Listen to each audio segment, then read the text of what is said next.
Good morning. Thank you for joining us today for our Dividend Assets Capital live webinar. My name's Alex Meintel. I am the managing director of our private client group here at DAC.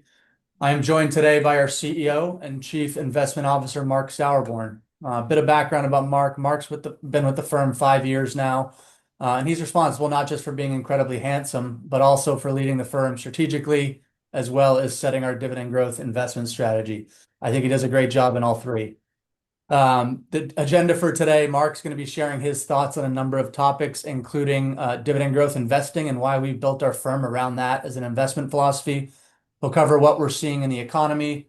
He'll provide an update on the state of the markets and where we think the market is heading into 2026, what we're hearing from our companies, and of course, he'll touch on AI a little bit at the end. Some of you shared some questions prior to the call today, but wanted to encourage everyone tuning in that if you do have a question during the call, please feel free to submit one. You can access the Q&A icon at the bottom of the Zoom window. Try to save some time at the end for Q&A and get to everyone's questions. But with that, let's get into it. Marc, I want to start today at the core of what we do, which is our dividend growth investment approach. So hoping you could give our listeners an overview of really what dividend growth investing is and why we take this approach to investing. Maybe a little bit about what our screening process is for picking the companies that we invest in. Well, good morning, everybody. Thank you, Alex, for that overly generous introduction. First, a little housekeeping item to take care of, a safe harbor statement. We're going to be discussing some forward-looking statements about investments. They shouldn't be relied upon. These are basically our opinions at this point, and they're subject to change. So talking a little bit about the DAC difference, what we call seeing your investments in 3D. First of all, for the listeners that may not be completely familiar with DAC, we are a 100% employee-owned firm. We specialize in equity income investments that provide sustainable rising income with long-term capital appreciation. And as always, our goal is to help our clients simplify their investment and portfolio management, reduce volatility, and enhance portfolio income.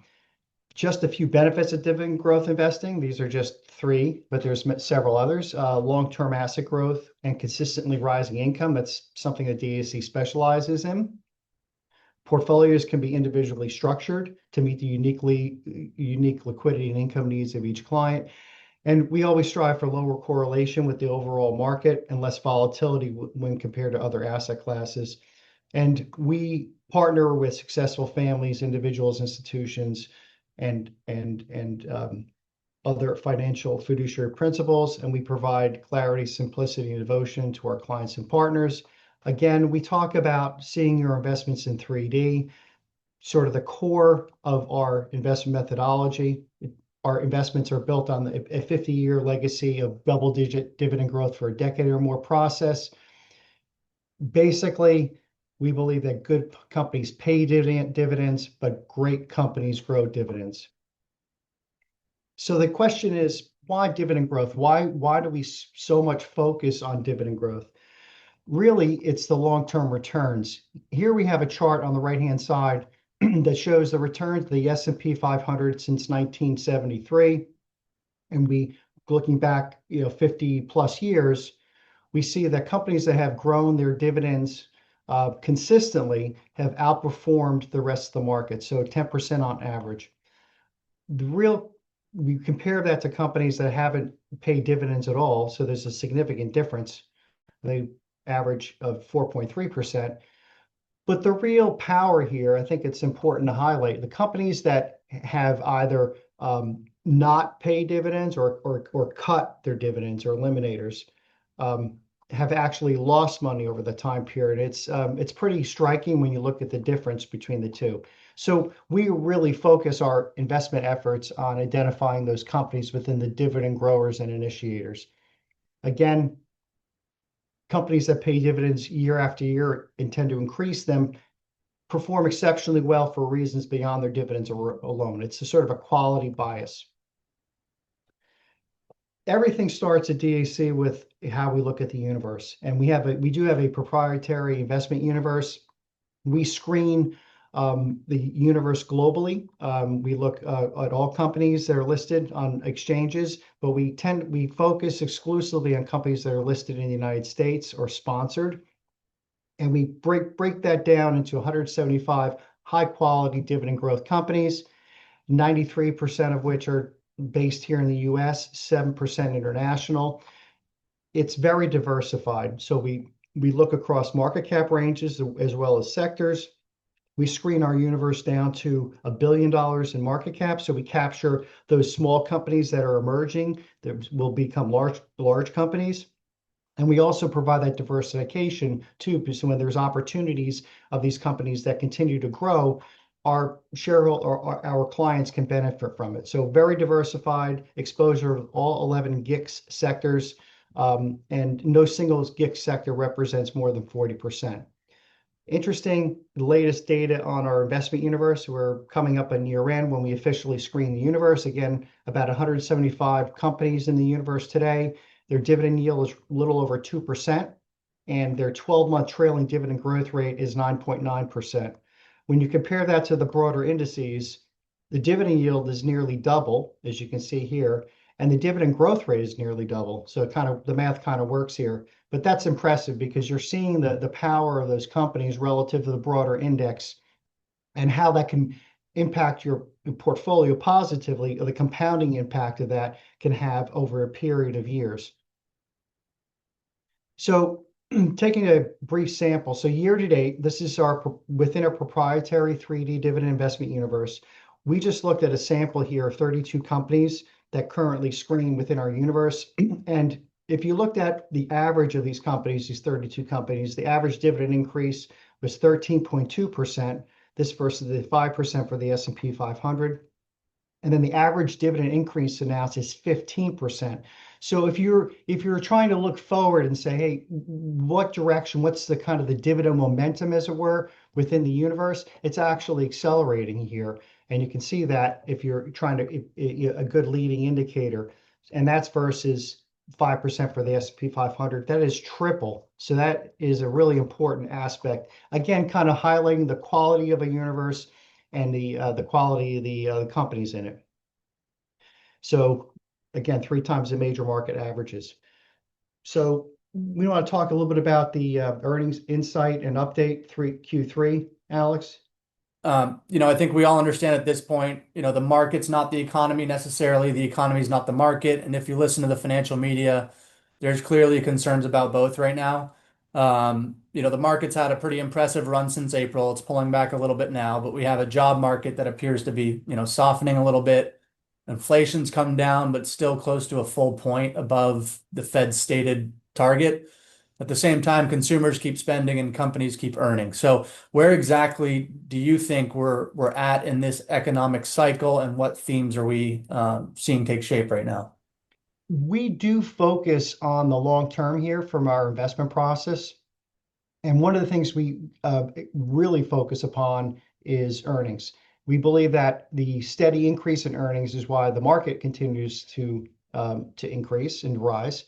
And that's a sort of fundamental foundation underlying, why you would want to invest in the market for earnings. So kind of taking a touch point here, despite a lot of the hyperbolic descriptions earlier in the year from tariffs and tariff Armageddon, the actual results have been quite different. So now that we have a tally of about 92% of the S&P 500 companies have reported Q3 earnings, importantly, the blended growth rate of that has been 13%. So that's well in excess of the 7.9% that was expected at the start of Q3. The blended revenue growth is also impressive, 8.3%. But importantly, when you look at companies' reports versus expectations, over 80% beat on earnings, which is well above the historical averages. And then 75% beat on sales, again, above the historical averages. So the momentum here from a revenue and earnings standpoint has been much better than expected. Earnings surprised about 7%. On average, and the sales surprise about 2.1%.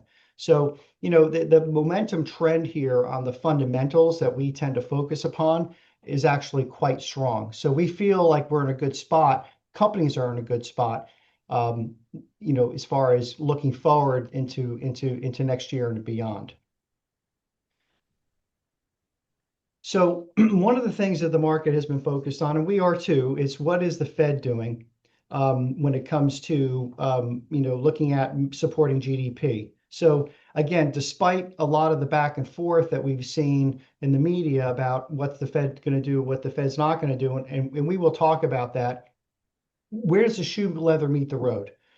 We look at a coincident indicator, which is kind of a real-time indicator of GDP. And as you can see from the chart on the right, the actual GDP Now estimate, which is produced by the Federal Reserve Bank of Atlanta, has remained quite robust. It's actually been increasing. And the latest one as of November 17th is over 4%. That's a really strong number. And so those are based on macro inputs that the Fed tracks. And they're taking polling data, they're looking at the overall economy. That's a really robust backdrop. Again, some people talking about recession, very difficult to see that right now.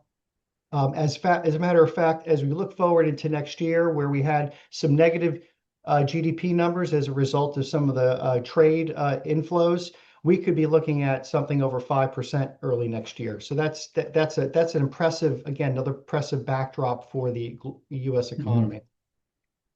Now shifting to markets and the economy, inflation. So that's the Fed's conundrum. So we have this. The Fed has this dual mandate, right, trying to balance labor markets and inflation. And the inflation still remains above the Fed's the long-term 2% rate. So we're basically looking at a 3% rate, the latest data.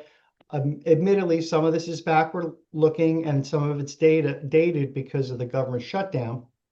But the latest CPI data showed a 3.3% increase. Economists like to annualize this. So the annual inflation rate's closer to 3. So that was a little bit of uptick from August. This is for September, excluding food and energy. Economists and the Fed like to look at core because core is more of a stable indicator. The food and energy tends to be more volatile when it comes to pricing increases.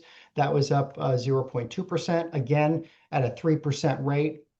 So both core CPI on a monthly basis has posted 0.3% gains in July and August. So the trend, so inflation is it's not accelerating, but it's not decelerating to where the Fed wants it on the long-term basis of 2%. If you look out sort of a dot plot for the Federal Reserve and what they think inflation expectations will be, they do see inflation moderating down to the 2% level. I would say, importantly, if you disaggregate, you look into the details of the latest inflation data, one of the big components of core CPI is rents. And that is backward looking clearly, and the trend there is decelerating. So it's almost like it's artificially inflating that rate. So that's why we feel pretty strongly that inflation will be trending down toward the 2%, the Fed's 2% long-term target as we move forward, as the impact of the rents start to diminish. Those rates are coming down. So we think there's a good backdrop there to give the Fed room to be more accommodative with regard to monetary policy. But again, the conundrum here, inflation remains above the Fed's long-term target. That still remains an issue, and it is a point of contention, within the current financial news. So we talked a little bit about the Fed's dual mandate, balancing inflation, interest rates, and employment. So here the outlook isn't as quite as robust. So since we don't have the government data from the Bureau of Labor and Statistics, BLS, the recent data we have from a couple private information providers, Challenger Gray, reported that there was 153,000 job cuts announced in October. So that's the worst reading since 2003.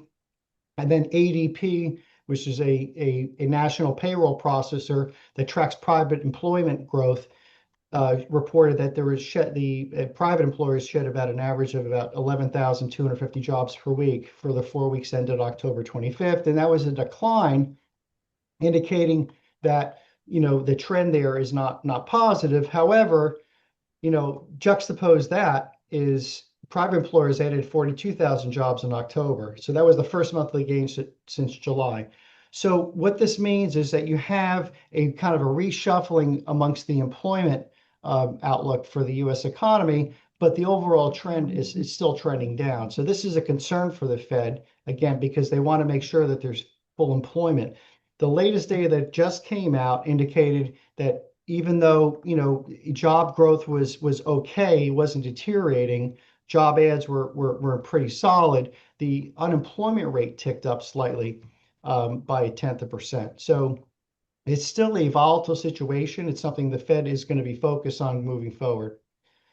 So the question everybody's talking about, they were talking about this K-shaped economy. And what do we mean? I'm back, I was a child, I grew up in the 70s and 80s. And when you think of K, I'm thinking K cars, some of these great vehicles produced by Chrysler Corporation. But kidding aside, what we're really talking about is the divergence between what we're seeing from the consumer sentiment and the stock market. So the K-shaped economy, it's kind of a description where it shows this divergence where you have two distinct trajectories. You have more wealthy consumers who, spending behavior is more correlated with the rise in the stock market. And then you have the lower end consumer, which is percentage-wise more consumers numerically. Feeling the pinch, whether it's inflation, job, wage growth, a lot of things are impacting them. So we're seeing this divergence here, and we've actually seen our companies and many companies, not just the companies in our universe or in our clients' portfolios, talk about how we're seeing this bifurcation where you're seeing the lower end consumer behaving differently than the wealthier consumer. As a matter of fact, the Fed Chairman Powell, after their most recent rate meeting, talked about this specifically. So he's calling it out to say that there's a bifurcated economy out there, that the lower end consumers are struggling and buying less and shifting to lower cost products, but the people at the top end continue to spend. Yeah. So I think, Mark, I think it's also important to note that the top 10% of income earners in the US account for 50% of spending. So about half the spending is the more the higher income earner, which drives the public company equity markets, as we know. yeah. So Now we're not ignoring what's happening here. I think this is important because it could signal something more serious in the overall economy. But we do think we're in a situation where we're kind of betwixt and between, where we have this reshifting the labor market. It could be due to AI. It could be due to just companies post-COVID shedding less efficient employment. But we are seeing this divergence. But when we look forward, we do believe that because of the things that are happening next year, which we'll cover later, some of the impacts of the big beautiful bill, some of the impacts of reshoring, some of the impacts of actually AI growth, that we're going to see a turnaround in that lower end consumer over the next 12 to 24 months. So interesting thing is, we've gotten a couple questions about this, is where are rates headed? We said don't fight the Fed, but there's an issue here. So the Fed has given some conflicting signals here. One of which was, which way are interest rates going? As a matter of fact, Chairman Powell came out just recently and said that another interest rate cut, again, the next meeting is December, is far from assured. And so that sent the market in a little bit of a tizzy. We track sort of the Fed fund futures expectations, which is the kind of the market's assessment of where interest rates are likely to go over the near and long term. So based on the next meeting, the current expectations, it's about a 50-50 coin flip now. That wasn't the case just 1 month and 1 week ago, which was significantly differently. So that was closer to 88% of a rate cut guaranteed. That's kind of like a layup to 67% just a week ago. Now, more recently, because of the Chairman Powell's comments, it's dropped to sort of a 50-50. So we are, kind of looking at that. But not to be too myopically focused on the short term, the long term is where are rates going? That's where we're investing. We're focused on the longer term, and we believe that longer term rates are headed down, whether they skip this next meeting and lower rates in January. When we look forward to a year from now, we could be looking at a rate cut as much as 1% lower or more. So the question is, where are rates headed? Again, don't fight the Fed. Where are rates headed? Rates are headed down. And we believe this is another positive catalyst for the market to continue its march higher and for our companies to do better. Well, that's fantastic. Thank you for that backdrop. Yeah, you mentioned the OBBA and just the macro factors that you think are going to be influencing the market heading into 2026. Can you talk about those a little bit more in terms of the outlook for next year? Yeah, these are really important. Yeah. So kind of big picture. So what we're seeing overall outlook for next year and beyond, quite frankly, interest rates are continuing to come down. The Fed has cut interest rates about 5 times so far. We think they will continue this gradual path downward to sort of a terminal rate somewhere, in the low 3s, high 2% range. That the positives of that, it lowers borrowing costs. It also, makes from a housing turnover standpoint, makes it more attractive to buy or sell your house. Inflation, we do believe inflation is coming down. It's going to be sticky, quite frankly. There are going to be periods of time when it seems like it's kind of holding steady. We don't see another spike in inflation, but as far as getting to that 2% rate, we think it's probably going to take a little bit more time to get to that level. So what does that mean? That the data coming out could increase market volatility. Frankly, we've seen it more recently, even on an expectation side when you talk about interest rates. So it's the market could and will react to that. But we think that if you look at an endpoint, it's going to be lower. The market's going to react to that more than the short-term volatility. Other economic landscape factors like fiscal policy, additional tax changes. We have these technological advancements that will influence the market. We're seeing that now more recently with the talk about AI and the build out required to take advantage of that. But we also think that the impact of the one big beautiful bill is underestimated. So a couple of things to highlight here. First, there was a permanent extension of the 2017 tax cuts. So that's not additive. That's just an extension of the existing policy. But again, that nearly doubled the standard deduction, and that prevented the tax increase that was scheduled to take place at the end of this year. So that's really important. So we kind of got rid of that potential risk to the economy. And then the immediate deductions for capital investment and tax penalty for capital investment, that was extended, will be extended into next year. So that's really important because it encourages companies to invest, not to spend, but to invest. And that's really important because that's a great leading indicator for future GDP growth. Other things that's going to take place after January 1st, the new deductions we think are going to be quite important. So these new deductions, no tax on tips and overtime, senior tax deductions, auto loan interest deductions. These are will help primarily the lower and middle income consumers that have been so squeezed recently and since COVID by inflation. So we think this is going to be a actual stimulus for that client or consumer base, and that's going to kind of turn around, I think, consumer spending behavior. That doesn't take place until January 1st, so it's difficult to know the actual impact. But this is a kind of a longer term support for wealthier consumers in those Northeast and high tax states.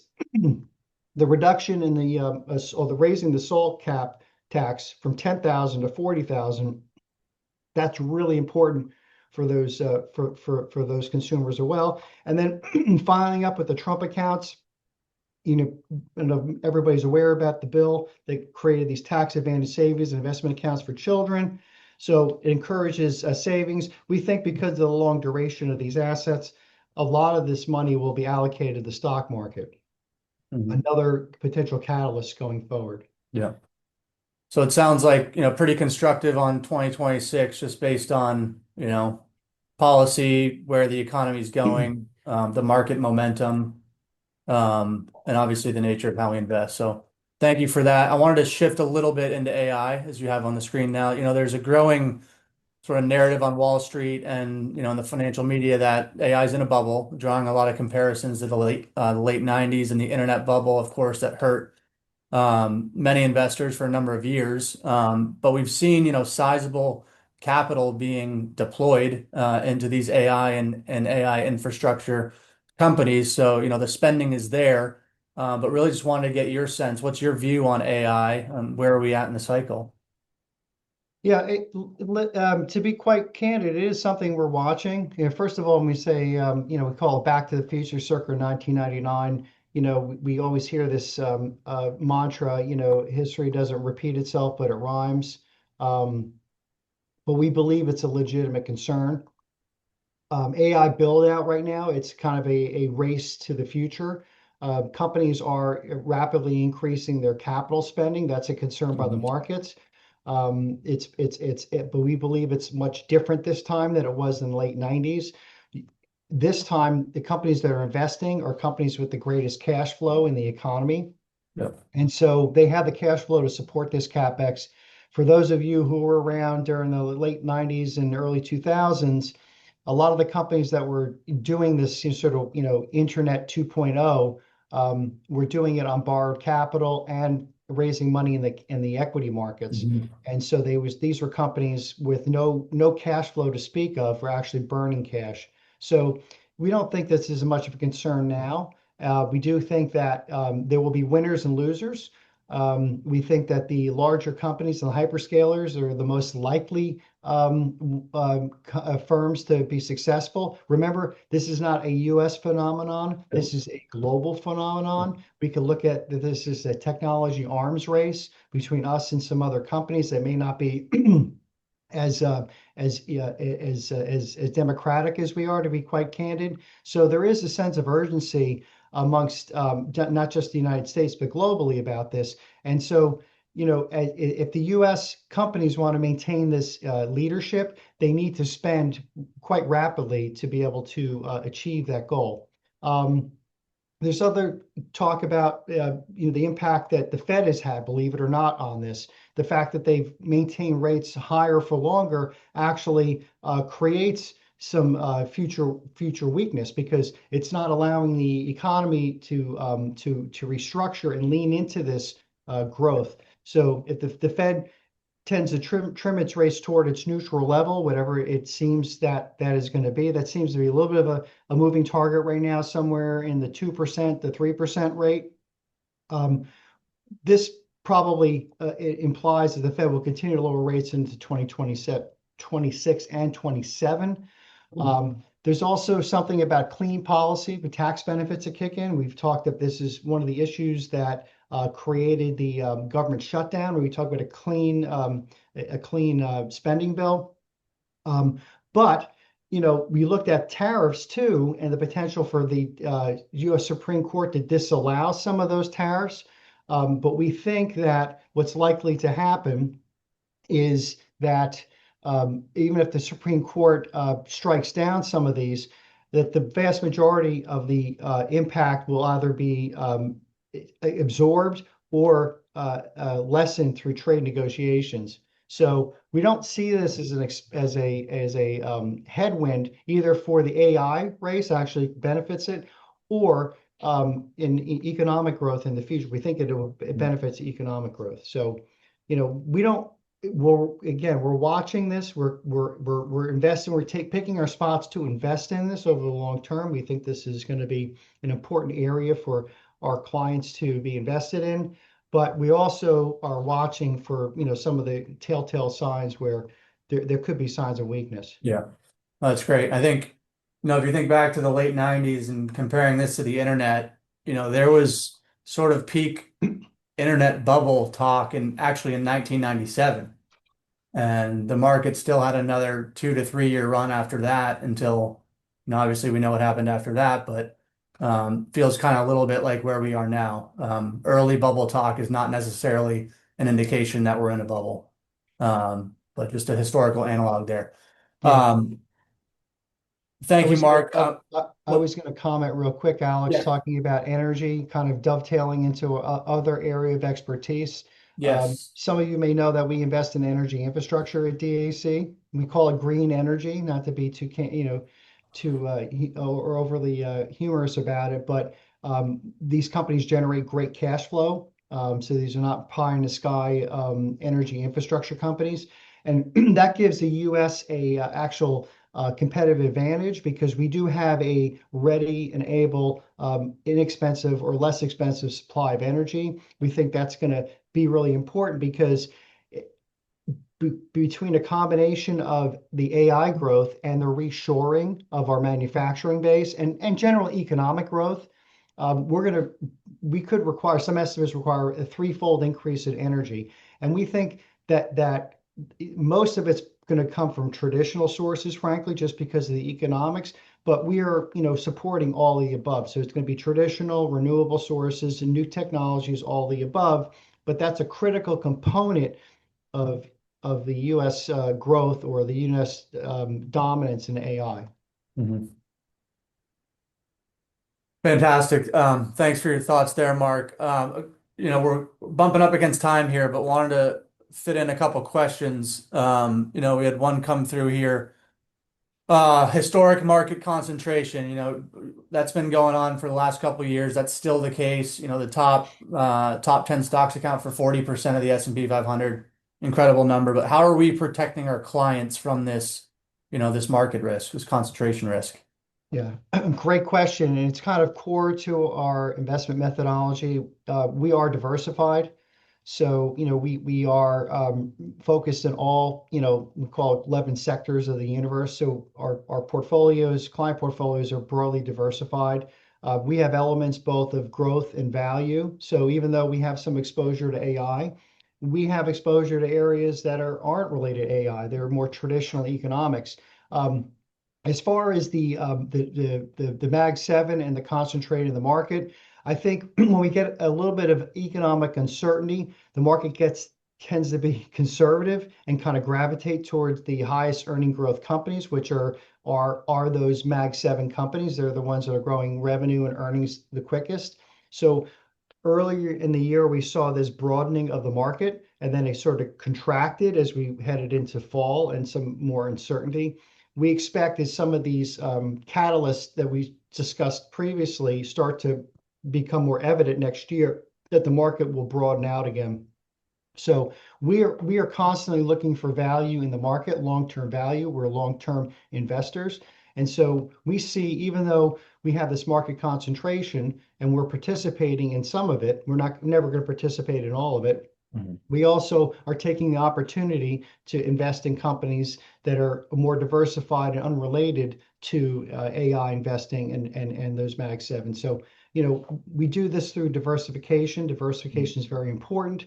And we think that it will continue to be as we move through the economic cycle. Another question here. Are there any portfolio changes you'll be making as we head into 2026? Maybe talk a little bit about, turnover, generally speaking, in our portfolios and our universe of dividend growth companies.